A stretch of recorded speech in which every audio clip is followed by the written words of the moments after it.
Chapter 7. A Mad Tea Party. There was a table set out under a tree in front of the house, and the March Hare and the Hatter were having tea at it.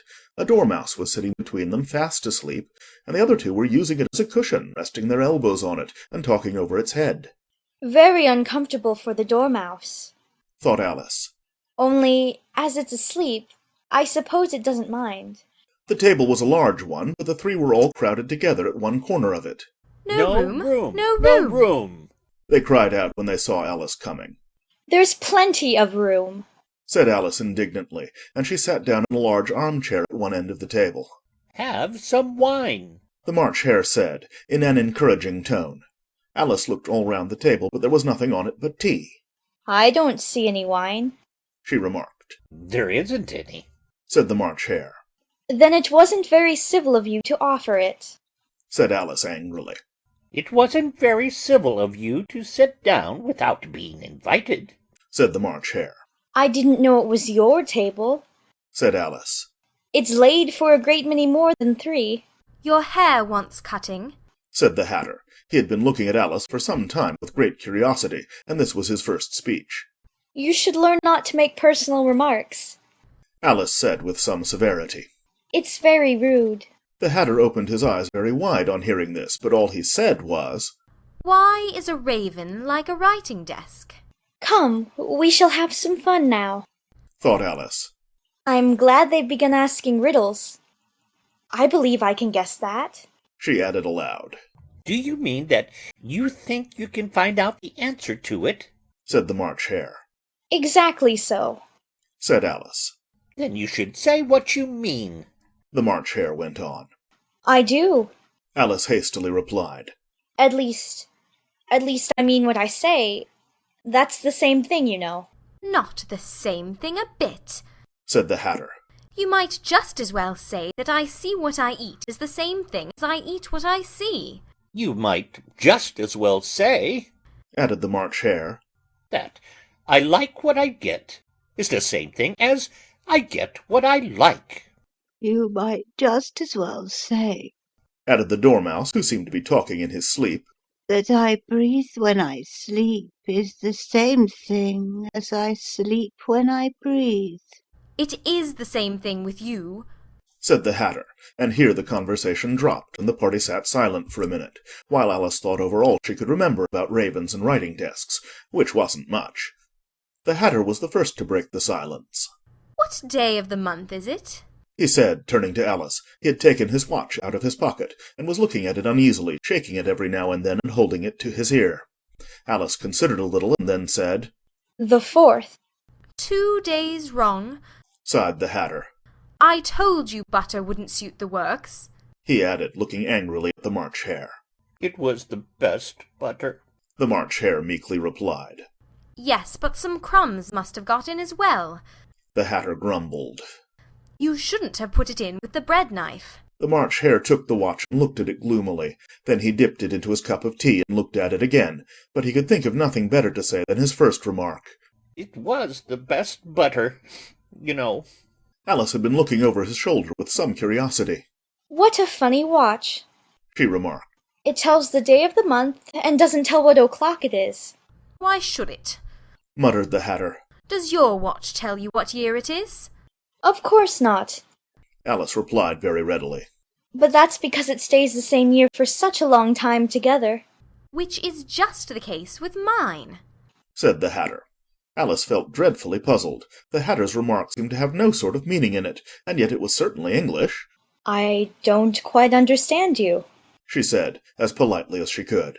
The dormouse is asleep again, said the Hatter, and he poured a little hot tea upon its nose. The Dormouse shook its head impatiently and said, without opening its eyes, Of course, just what I was going to remark myself. Have you guessed the riddle yet? the Hatter said, turning to Alice again.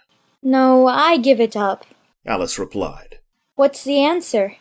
I haven't the slightest idea, said the Hatter. Nor I, said the March Hare. Alice sighed wearily. I think you might do something better with the time, she said. Than waste it in asking riddles that have no answers. If you knew time as well as I do, said the Hatter. You wouldn't talk about wasting it. It's him. I don't know what you mean. said Alice. Of course you don't. The Hatter said, tossing his head contemptuously. I dare say you never even spoke to Time. Perhaps not, Alice cautiously replied. but I know I have to beat time when I learn music. Ah, that accounts for it. Said the Hatter. He won't stand beating. Now, if you only kept on good terms with him, he'd do almost anything you liked with the clock. For instance, suppose it were 9 o'clock in the morning, just time to begin lessons. You'd only have to whisper a hint to Time, and round goes the clock in a twinkling. 1:30, time for dinner. I only wish it was. The March Hare said to itself in a whisper. That would be grand, certainly. Said Alice thoughtfully. But then I shouldn't be hungry for it, you know. Not at first, perhaps. Said the Hatter. But you could keep it to 1:30 as long as you liked. Is that the way you manage? Alice asked. The Hatter shook his head mournfully. Not I. He replied. We quarrelled last March, just before he went mad, you know. Pointing with his teaspoon at the March Hare. It was at the great concert given by the Queen of Hearts, and I had to sing, "Twinkle, twinkle, little bat, how I wonder what you're at. Twinkle, twinkle, little bat, how I wonder what you're at." You know the song, perhaps? I've heard something like it. Said Alice. It goes on, you know, The Hatter continued. in this way. Up above the world you fly, like a tea-tray in the sky. Twinkle, twinkle. Up above the world you fly, like a tea-tray in the sky. Twinkle, twinkle. Here the Dormouse shook itself and began singing in its sleep. Twinkle, twinkle, twinkle, twinkle. And went on so long that they had to pinch it to make it stop. Well, I'd hardly finished the first verse Said the Hatter. when the Queen jumped up and bawled out, "He's murdering the time! Off with his head!" How dreadfully savage. Exclaimed Alice. And ever since that, The Hatter went on in a mournful tone. he won't do a thing I ask. It's always 6 o'clock now. A bright idea came into Alice's head. Is that the reason so many tea things are put out here? She asked. Yes, that's it. Said the Hatter with a sigh. It's always tea time, and we've no time to wash the things between whiles. Then you keep moving round, I suppose? Said Alice. Exactly so, Said the Hatter. as the things get used up. But what happens when you come to the beginning again? Alice ventured to ask. Suppose we change the subject. The March Hare interrupted, yawning. I'm getting tired of this. I vote the young lady tells us a story. I'm afraid I don't know one. Said Alice, rather alarmed at the proposal. Then the Dormouse shall. They both cried. Wake up, Dormouse! And they pinched it on both sides at once. The Dormouse slowly opened his eyes. I wasn't asleep. He said in a hoarse, feeble voice. I heard every word you fellows were saying. Tell us a story. Said the March Hare. Yes, please do. Pleaded Alice. And be quick about it, Added the Hatter. or you'll be asleep again before it's done. Once upon a time there were 3 little sisters, The Dormouse began in a great hurry. and their names were Elsie, Lacie, and Tilly, and they lived at the bottom of a well. What did they live on? Said Alice, who always took a great interest in questions of eating and drinking. They lived on treacle. Said the Dormouse after thinking a minute or two. They couldn't have done that, you know. Alice gently remarked. They'd have been ill. So they were. Said the Dormouse. Very ill. Alice tried to fancy to herself what such an extraordinary ways of living would be like, but it puzzled her too much, so she went on. But why did they live at the bottom of a well? Take some more tea. The March Hare said to Alice very earnestly. I've had nothing yet, Alice replied in an offended tone. so I can't take more. You mean you can't take less? Said the Hatter. It's very easy to take more than nothing. Nobody asked your opinion. Said Alice. Who's making personal remarks now? the Hatter asked triumphantly. Alice did not quite know what to say to this, so she helped herself to some tea and bread and butter, and then turned to the Dormouse and repeated her question. Why did they live at the bottom of a well? The Dormouse again took a minute or two to think about it, and then said, It was a treacle well. There's no such thing. Alice was beginning very angrily, but the Hatter and the March Hare went, Shh, shh, shh, shh. and the Dormouse sulkily remarked, If you can't be civil, you'd better finish the story for yourself. No, please go on. Alice said very humbly. I won't interrupt again. I dare say there may be one. One, indeed. Said the Dormouse indignantly. However, he consented to go on. And so these three little sisters, they were learning to draw, you know. What did they draw? Said Alice, quite forgetting her promise. Treacle. Said the Dormouse, without considering at all this time. I want a clean cup. Interrupted the Hatter. Let's all move one place on. He moved on as he spoke, and the Dormouse followed him. The March Hare moved into the Dormouse's place, and Alice, rather unwillingly, took the place of the March Hare. The Hatter was the only one who got any advantage from the change, and Alice was a good deal worse off than before, as the March Hare had just upset the milk jug into his plate. Alice did not wish to offend the Dormouse again, so she began very cautiously. But I don't understand. Where did they draw the treacle from? You can draw water out of a water well, Said the Hatter. so I should think you could draw treacle out of a treacle well. Eh, stupid? But they were in the well. Alice said to the Dormouse, not choosing to notice this last remark. Of course they were. Said the Dormouse. Well in. This answer so confused poor Alice that she let the Dormouse go on for some time without interrupting it. They were learning to draw. The Dormouse went on, yawning and rubbing its eyes, for it was getting very sleepy.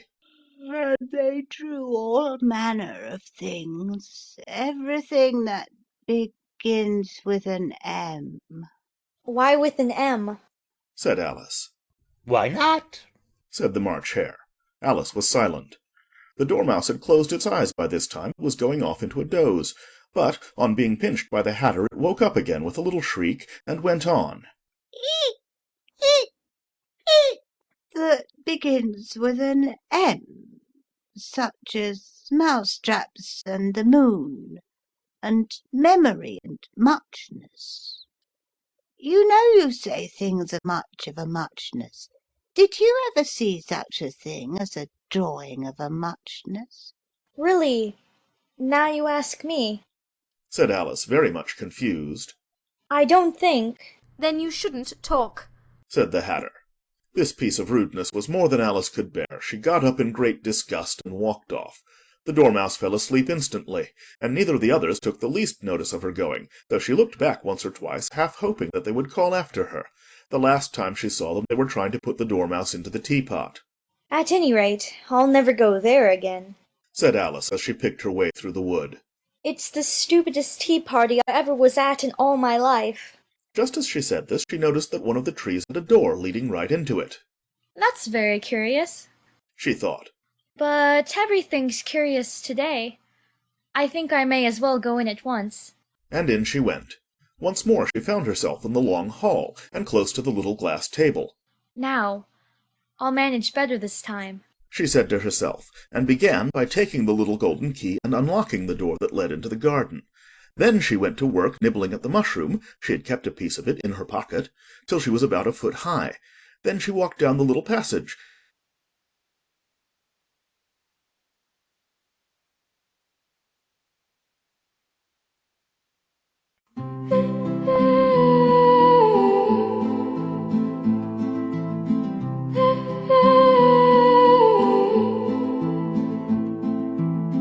I saw a rabbit running fast,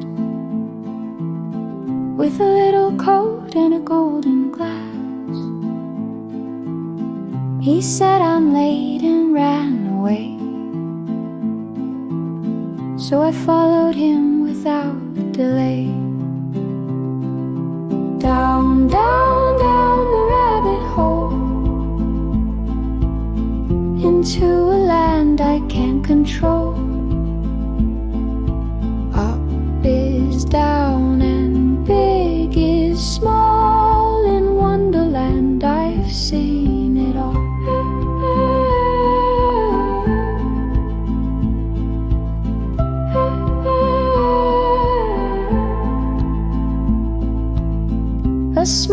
cat up in a tree.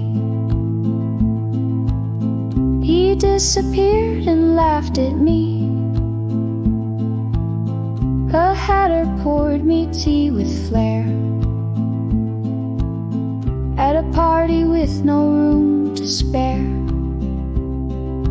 Down, down, down the rabbit hole, into a land I can't control. Left is right and night is day. In Wonderland I lost my way.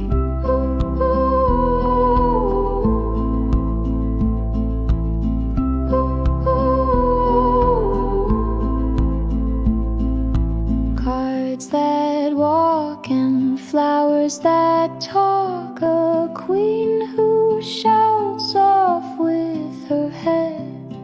But I just smiled, took a breath and woke up safe back in my bed.